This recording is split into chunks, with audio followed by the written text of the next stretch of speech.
Welcome to Downtown City. My name is Blythe Baxter. My dad and I just moved here from my sleepy hometown. And this is where I live now. Well, I live above the littlest pet shop, actually, with my dad. I love fashion, and I'm always doodling in my sketchbook. I'm hoping the sights and sounds of the city give me plenty of inspiration. The big city can be a pretty scary place, so I'm also hoping I'll make new friends soon.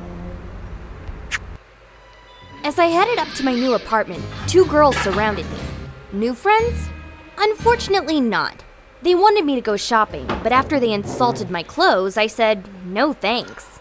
They were so mean. They told me that the littlest pet shop was going out of business, and they sounded happy about it. Of course, their father owned the competition, the largest ever pet shop. But seriously? That's how I first met the Biscuit twins. Whitney is the daughter of Fisher Biscuit, who owns the largest ever pet shop. She and her sister Brittany seemed nice when I first met them, but things quickly turned sour when I refused to follow them around and do whatever they wanted. Maybe someday they will change their ways, but I'm not holding my breath. The Biscuit twins made me think about how much I missed my old town, but I just reminded myself that Downtown City was bound to be full of adventures, and I love adventures. While I was unpacking, I discovered a secret passageway in my wall. It was a dumbwaiter. When I climbed in, I ended up crashing down to the bottom floor, right into the littlest pet shop. When the dust settled, I couldn't believe what was happening. The pets were all talking about me, and I could understand them. What the what? When I started talking back to them, the pets were a little scared at first and hid amongst the shop's supplies. I was still a little shocked myself, but was able to coax each pet out of hiding to introduce themselves. Zoe is a former model. Pepper is the comedian of the group. Vinny is a fantastic dancer.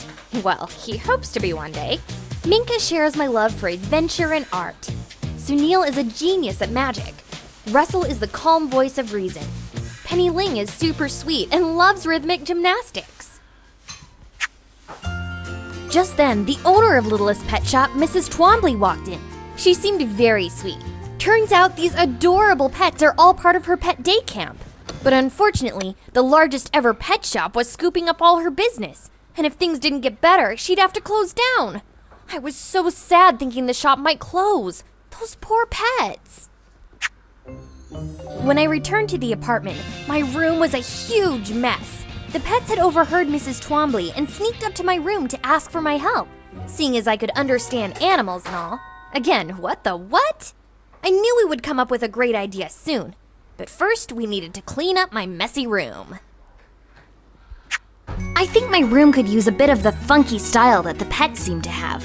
Will you help me decorate it? I started my first day of school just trying to get my locker open. I tried like 5 times, but it wouldn't budge. Luckily, some really nice kids stepped up and helped me out. Jasper Jones had my locker last year and showed me how to get it unstuck. His friends, Sue Patterson and Young Mi Song, were also nice. They all knew about the Littlest Pet Shop and were very sad to hear it was closing. They also knew all about the Biscuit twins.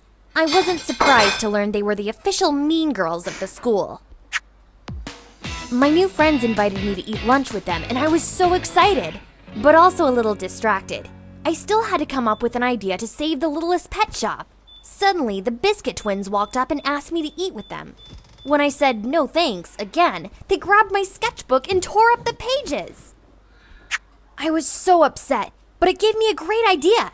Combine my designs with each pet's talents, and we could have an awesome fashion show to save the pet shop. I needed to piece the designs back together right away. Oh no! My sketches are all scattered and torn! Will you help me piece them back together? Once I had the sketches back together, I told Mrs. Twombly and the pets about my plan, and everyone loved it. When the pets cheered, all Mrs. Twombly heard was animal chatter, but I knew better. The show would stir up excitement about my pet fashions and the only place to buy them, Littlest Pet Shop. The event had to happen tomorrow if we were going to save the Littlest Pet Shop, so I worked all night with the pets, sketching ideas, gathering fabric, and sewing their outfits. The pets were so helpful. Just before the show was going to start, Jasper rushed over with bad news. The Biscuit Twins had sabotaged our fashion show flyers by making it look like we were giving away free money to people who came to the show. That's money we sure didn't have, and people could get. If our guests loved the outfits, maybe they would forget about the money? Sure, that's the spirit. But first, I had to get the pets ready for the runway. We've got a lot of clothes. The Biscuit Twins kept trying to sabotage the show. They tried sneaking in disguised as cats and climbed up into the rafters to dump chocolate icing and kitty litter on us. Fortunately, Russell saved the day, and in spite of everything, the fashion show was a huge success.